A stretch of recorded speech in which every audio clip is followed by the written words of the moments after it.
Hey. So I'm single. I've been single for a pretty long time. But I'm okay with that, you know? And it's been kind of a long road. I haven't always been okay with being single. In fact, I deal with it a lot.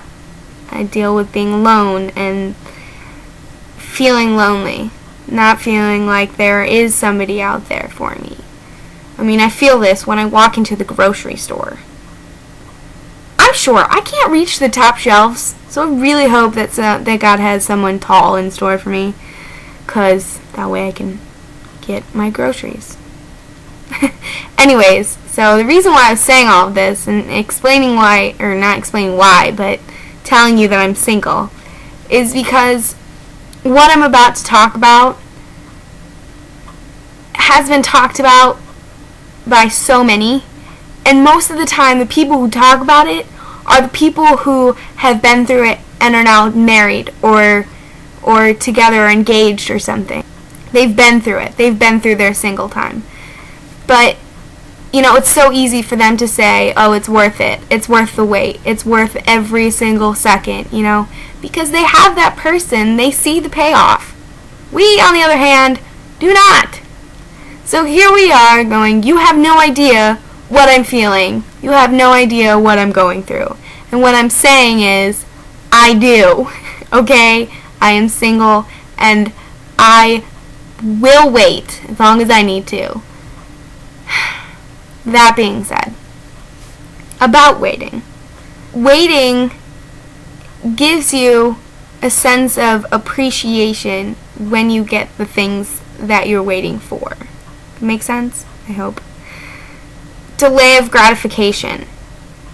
When we wait for something, it's almost more satisfying then. Like, okay, here's my metaphor for it. I'm a roller coaster person. I like roller coasters. I like rides in general. Right? So, if you've ever been to like a theme park or something that's popular and there's lines or whatever, if you're at like a 10-minute line and you get on this ride and it's fun, it's cool, you're having a good time, you're maybe shouting, maybe putting your hands up in the air, but it's not necessarily that special because, I mean, you really only waited 10 minutes, so how special could it be if you were only waiting for 10 minutes? And then you get in the line for, let's say, for my northern friends, the Raging Bull, which, that is my favorite ride, by the way. Best ride ever. Six Flags. Woo. Go Great America. Anyways, but let's say you're waiting in line for the Raging Bull, right?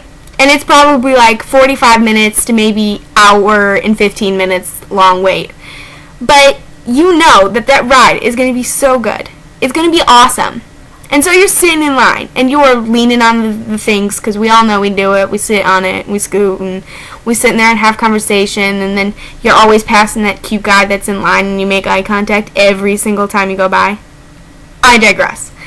Anyways, so you're waiting, and it's awesome, and you're talking about it, and it's just building up, and you think that right at that second, you're like, I can't take this. I need to be on this ride. You get on the ride, right? And you're so excited, and you're going up that hill, and it's tick, tick, tick, tick, tick, tick, tick, tick, tick, and you go through that ride, and it is the coolest ride ever. It is so fun. You are screaming. You said, you're like, this is so worth the wait. I'm having so much fun. For me, when I'm on roller coasters, I scream. That's how that's how you know I'm having fun. I literally scream the entire time. Just saying. Anyways.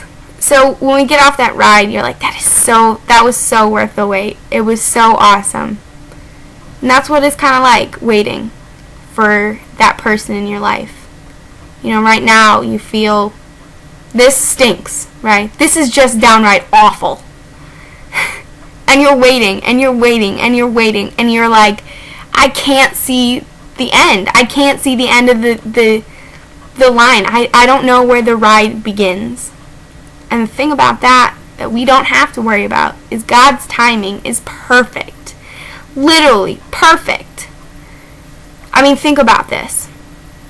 God's timing is so perfect that The wrong thing at the wrong time is always the wrong thing. And the right thing at the right time is always the right thing, right? I mean, right? That just makes sense. But the right thing at the wrong time is still the wrong thing. So let's say that God sends you this person that you're supposed to be with now, and you're not ready, and they're not ready. It's still wrong. So he's preparing that person for you. He's preparing you for that person. So use it. And that's what I want to focus on.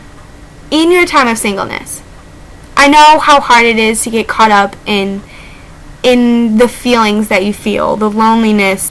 You being you is not keeping you from somebody else. Okay? It's not. The way you are does not make you less dateable. Don't sit there and wallow, right? Don't say, I'm fat, I'm ugly, I'm stupid, I'm awkward.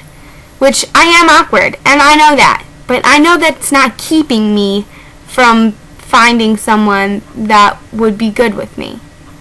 Those things don't keep you from that. Those are not the reasons that you're single.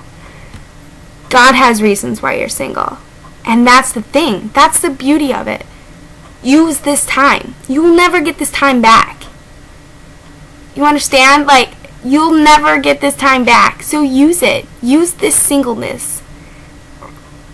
Use it to better yourself, right? Me. Let's see. I still make SpaghettiOs and raviolis and ramen noodles. Now, for me, that's okay, right? That's alright for me. I'll eat that.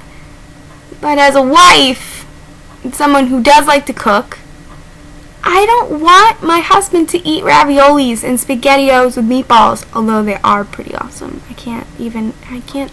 They're just good. Anyways,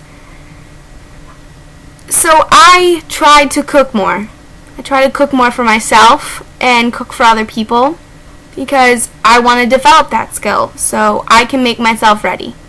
Right? That's just one example. Or let's say you are quick to get angry and you have a temperament and someone can just say one thing to you and it sets you off. Or somebody says something and they don't actually mean what they say, but to you it sounds bad. So you just kind of flip off at the drop of a hat. You know, maybe you need to work on that. Maybe you need to work on the things about you that you know could be better. If you're going to have the best person, right? The best person, the best fit for you. Don't you want to treat them the best way that you can? And the way that you do that is becoming the best you that you can be. It sounds really weird and just kind of common sense, but you need to hear it. The other thing that you need to do while you're single and in your time of singleness is to use it for God. You know, what is that thing that God has been talking to you about, that He's been putting on your heart, that He needs you to do for Him, that He needs you to do together, right? Whatever He's saying to you, whatever it may be, just use it and be obedient to Him, because that obedience will pay off. If He sees that you're obedient to Him in the areas that He's called you to be obedient in, He'll trust you with the best person that He could give you, right? That makes sense. You know, you don't want to, okay, for kids and parents, if you can't clean your room, right, or you can't water a plant, keep it alive, how would they be able to trust you with a living animal and keeping it alive and making sure it's clean? Does that make sense? So you show your responsibility by being obedient and doing those things so that you can have more responsibility. Anyways, so it's just something that has been on my heart, you know, because for me, I go through those spouts of woe is me, I'm single, when is my prince gonna come? But I'm gonna wait as long as I need, because God's timing is perfect. And I am so glad that he works on his timing and not my own, because I would have messed it up so bad if it was on my timing. So bad. So I just encourage you to pray about it, and just pray that he'll give you the courage to wait and to trust him. You know, who knows? Maybe I'll meet him tomorrow. Maybe I'll meet him next week, next month. Maybe I won't meet him forever. Maybe I know him now. I don't know. But I'm going to wait. I'm going to wait as long as he needs me to wait. So, you should too. Let's be single, okay? And let's use this singleness. Okay, I'm done. Bye!